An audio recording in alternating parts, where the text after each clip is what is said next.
Shalom semua yang dikasihi Tuhan. Pada saat ini kita akan belajar tentang seorang yang bernama Eutikus.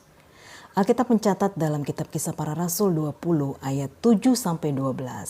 Saya mengambilnya dalam terjemahan The Amplified. Eutikus artinya adalah beruntung.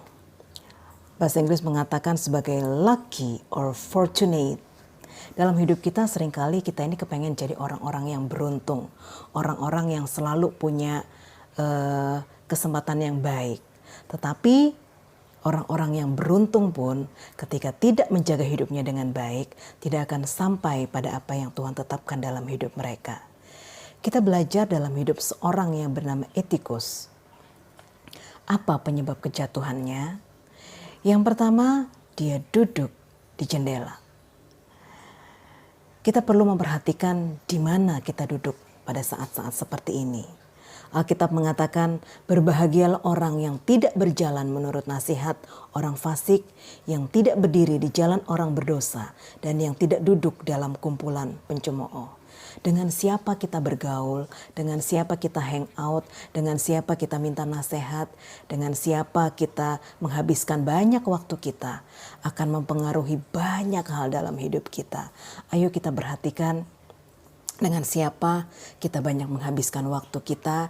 Jangan sampai kita menghabiskan waktu kita dengan orang-orang yang salah dan kita berakhir bukan sebagai pemenang, tetapi sebagai orang-orang yang gagal dan jatuh. Yang kedua, dikatakan dia sinking into a deep sleep. Dia tenggelam dalam rasa kantuk yang amat sangat. Banyak dari antara kita seringkali tenggelam pada sesuatu yang sangat nyaman, yang sangat menyenangkan, yang sangat membuat kita terlena. Ya kan, selain kita lelah, kita juga gampang terlena dengan sesuatu yang nyaman. Walaupun mungkin kita nggak capek, walaupun mungkin kita nggak ngantuk, tetapi berada di sebuah kamar yang ber-AC, yang nyaman, dan kita bisa tidur dengan kasur yang enak dan empuk akan membuat kita jatuh tertidur apapun kondisi kita. Dan seperti itu juga dengan keadaan rohani kita. Ketika kita berada pada keadaan yang nyaman, rasa tidak kekurangan sesuatu pun, maka itu membuat kita menjadi orang-orang yang malas. Kita akan menjadi seperti generasi abad ini, generasi zaman ini, generasi rebahan. Dan seringkali kenyamanan itu, rasa yang comfortable itu membuat kita jatuh dalam rasa kantuk. Ada begitu banyak anak Tuhan dibuai oleh ibadah online. Biasanya kita yang harus datang menyiapkan diri untuk beribadah. Tetapi dengan adanya ibadah online, ibadah disajikan, dihidangkan, dibawakan ke rumah-rumah kita. Maka kita dengan nyamannya menikmati ibadah online. Padahal kita tahu ketika kita ibadah dari rumah, kita tidak berkumpul dengan saudara-saudara seiman yang lain.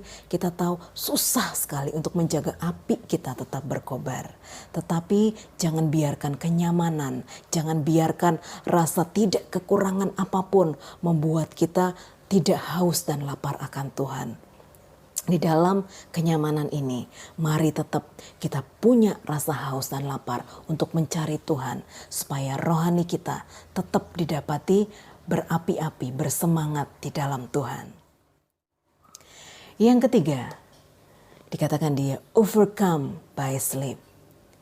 Apa yang menarik kita, yang menenggelamkan kita, akan mengalahkan kita. Ketika kita tenggelam dengan rasa nyaman, ketika kita tenggelam dengan semua yang membuat kita sepertinya terbuai dengan keadaan, akan menarik kita dan mengalahkan kita. Tetapi anak-anak Tuhan, jangan biarkan iman kita, api kita, semangat kita, cinta kita dihabisi oleh hal-hal seperti itu. Mungkin saat-saat ini kita lagi senang main game. Mungkin ada anak-anak Tuhan yang senang main TikTok. Atau mungkin ada di antara kita yang senang buka sosial media dan browsing tentang banyak hal. Itu baik. Tetapi mari kita lihat apakah itu berguna dan apakah itu membangun. Jangan sampai ketika kita buka medsos hanya untuk kepoin hidup orang lain. Tetapi ayo kita jadi anak-anak Tuhan yang tidak dikalahkan oleh rasa kantuk, tidak dikalahkan oleh rasa nyaman, tidak dikalahkan oleh apapun yang dapat membuai kita dan menjauhkan kita dari Tuhan.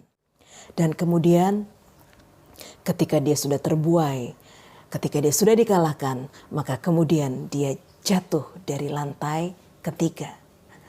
Kita tahu sekuat apapun kita, sekuat apapun iman kita, sekuat apapun kerohanian kita, ketika kita tidak menjaga hati kita, ketika kita tidak menjaga api kita, ketika kita tidak menjaga semangat kita, kita tahu dengan mudahnya kita akan dijatuhkan dan dihabisi.